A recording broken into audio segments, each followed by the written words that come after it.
Okay ready ready. আচ্ছা, আমরা এখন কিভাবে সার্কিট ব্রেকার লাগাতে হয় এমডিবি বক্সে সেটা দেখবো। আমরা সার্কিট ব্রেকারের এই টার্মিনাল আমরা সরাই নিয়ে এখন এখানে দিব, দিয়ে আমরা কি করব, এই যে এটা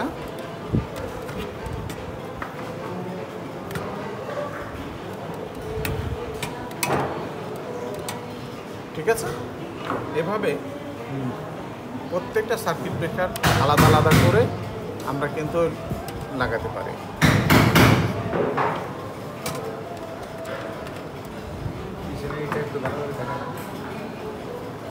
এই লকটা দেখেন,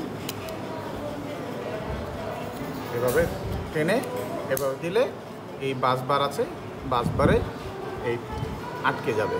আর সার্কিট ব্রেকার জানি তো আমরা কিভাবে কত অ্যাম্পিয়ারে, এইটা হচ্ছে 13 অ্যাম্পিয়ার, এখানে হচ্ছে 10 অ্যাম্পিয়ারের সার্কিট ব্রেকার এটা। ঠিক আছে, থ্যাংক ইউ।